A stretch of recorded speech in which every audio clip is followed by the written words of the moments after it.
इसे सुनने के बाद हर तरह की चिंता छोड़कर खुशी से जीना शुरू कर दोगे। साध संगत जी, इसे सुनने के बाद आप हर तरह की चिंता को छोड़कर खुशी खुशी जीवन जीना शुरू कर दोगे। जो व्यर्थ में चिंता करते हैं, जो होने से पहले ही किसी बात की बेवजह चिंता करते रहते हैं और हर समय दुखी और उदास रहते हैं, तो वो एक बार इस सत्संग को जरूर सुने। वह हर तरह की चिंता को छोड़कर खुशी से जीना शुरू कर देंगे। एक गांव में एक किसान रहता था जिसको एक बहुत बुरी आदत लग गई थी, और वह आदत थी बेवजह ही चिंता करने की। वह हर समय किसी न किसी चीज़ की चिंता करता ही रहता था। वो हर समय यही सोचता रहता था कि कहीं मेरे साथ गलत ना हो जाए, जबकि उसके जीवन में अभी तक बिल्कुल ठीक ही चल रहा था। उसके पास एक बड़ा सा खेत था और जिसमें अच्छी खासी फसल हो जाती थी, और खेती करने के लिए 4 हट्टे कट्टे बैल भी थे और 2 बैलगाड़ियां भी थी, और एक अच्छा घर भी था और अच्छा परिवार था। एक पत्नी और 2 प्यारे प्यारे बच्चे थे। बिल्कुल ठीक ठाक होने के बाद वह किसान किसी न किसी अनहोनी के बारे में सोचकर बेवजह ही चिंता करता रहता था। वह कभी सोचता कि कहीं मेरी फसल खराब हो गई तो, उसमें कीड़े लग गए तो क्या होगा, अगर आवारा पशुओं ने मेरी फसल को बर्बाद कर दिया तो क्या होगा, अगर सूखा पड़ गया और अगर अधिक बारिश हो गई तो फिर मेरी फसल खराब हो जाएगी। और ऐसे ही वह भविष्य की अन्य बातों के बारे में सोचकर बेमतलब ही चिंता में डूबा रहता था। जैसे कि कहीं खेती के समय मेरे बैल बीमार ही ना पड़ जाएं, और बच्चों का भविष्य कैसा होगा, कहीं बुढ़ापे में मुझे कोई बुरी बीमारी ही ना घेर ले, और फिर मेरे बच्चे बुढ़ापे में मेरा ख्याल रखेंगे भी या नहीं। ऐसे ही कई बातों को लेकर वो किसान बेवजह ही चिंता करता रहता था, और अपनी इस बेवजह की चिंता करने की आदत से वह किसान अशांत और परेशान रहने लगा था, और उसका स्वभाव भी कुछ चिड़चिड़ा सा हो गया था, और अब उसका किसी भी काम में मन भी नहीं लगता था। और फिर उसकी पत्नी ने भी इस बात को अनुभव किया कि इनको बिना मतलब चिंता करने की आदत पड़ चुकी है।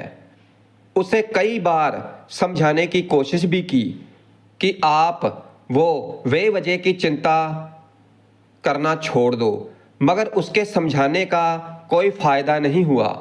और फिर जब समझाने पर वह नहीं माना तो फिर वो एक दिन उसे लेकर एक महात्मा के पास उनके आश्रम में गई, और वह महात्मा बहुत ही बुद्धिमान और ध्यानी व्यक्ति थे।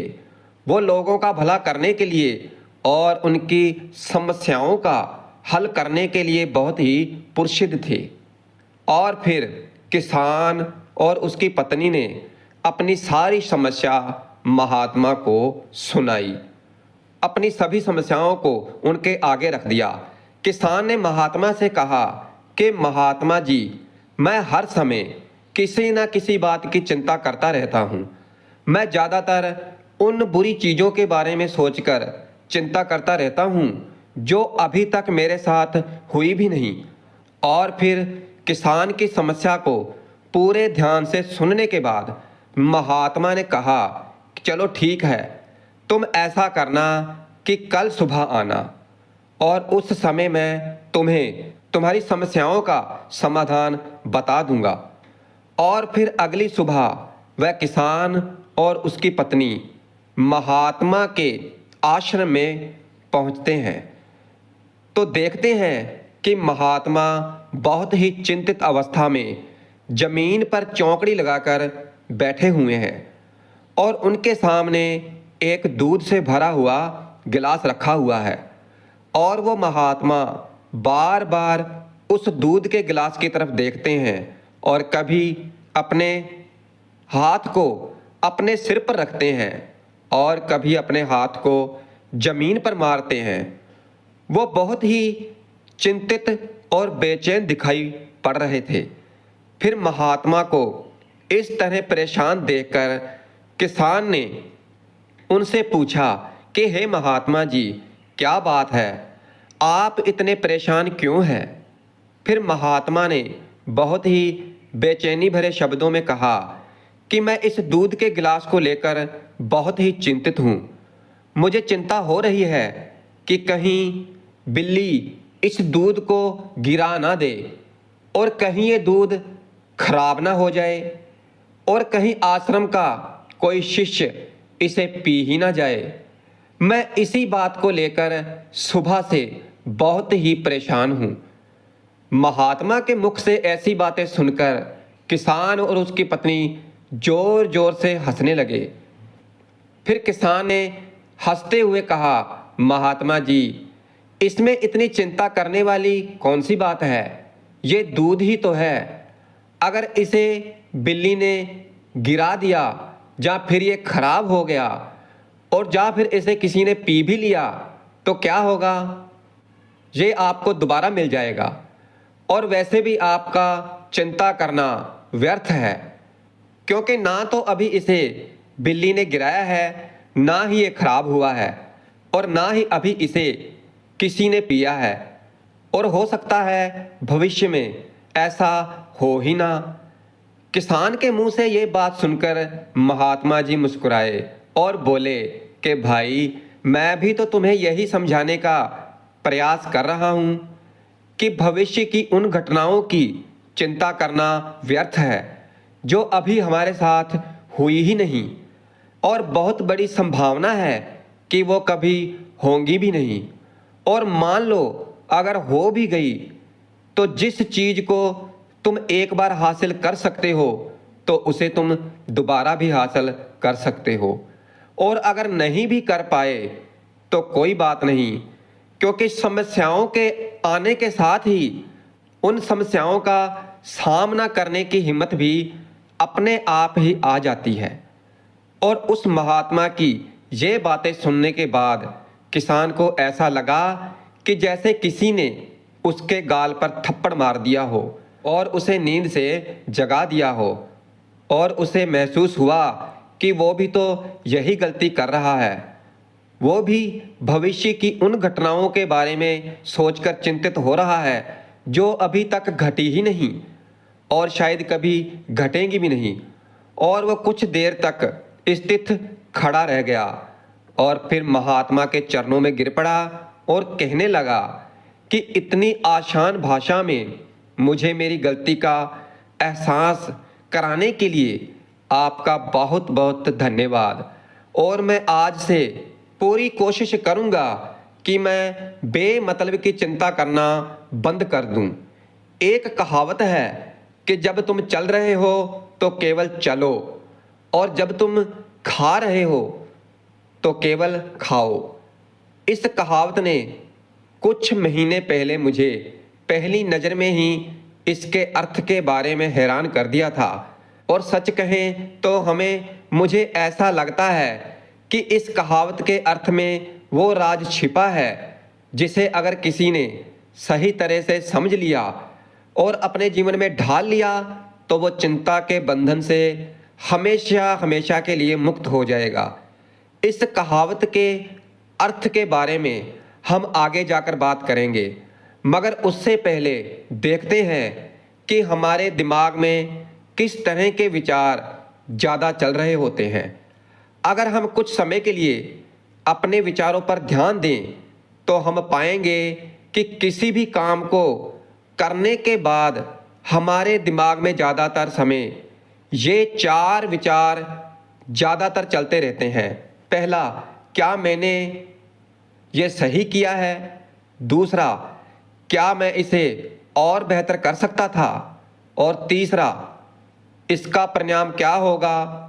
और चौथा, लोग मेरे और मेरे काम के बारे में क्या सोच रहे होंगे? ये ऐसे कुछ विचार हैं जो हमारे दिमाग के सिस्टम में ज़्यादा समय चलते रहते हैं, मगर हमें पता नहीं चलता, क्योंकि हमने इन विचारों के साथ जीना सीख लिया है और हमारा दिमाग काम भी ऐसे ही करता है। क्योंकि अगर हमने इससे किसी काम को कई बार करवा लिया तो फिर ये उसे अपनी आदत बना लेता है और फिर हमारे चाहे बिना भी उस काम को करने का प्रयास करता है।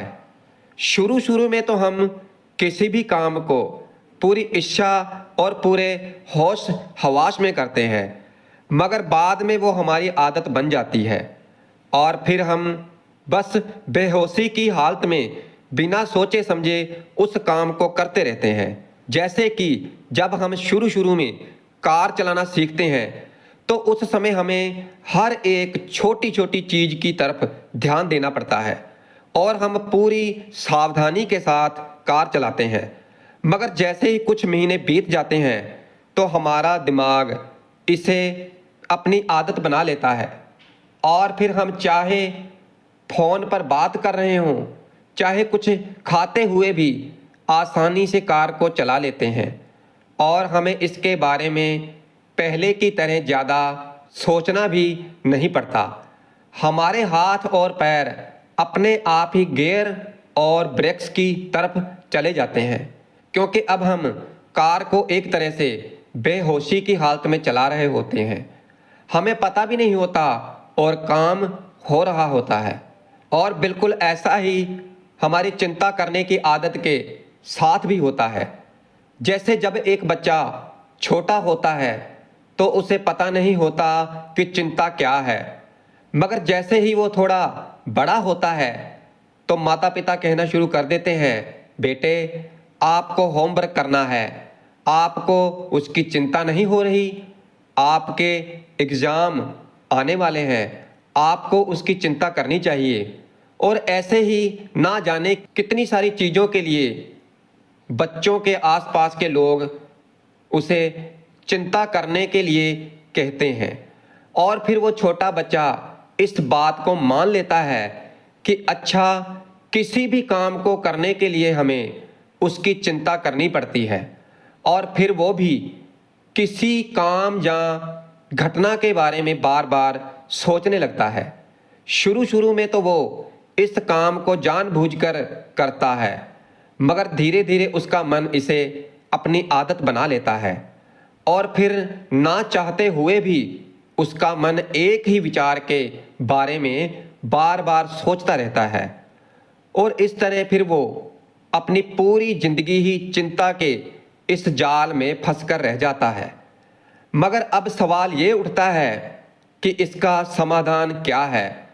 तो इसका समाधान ऊपर सुनाई गई उस किसान की कहानी का अर्थ यानी कि जागरूकता।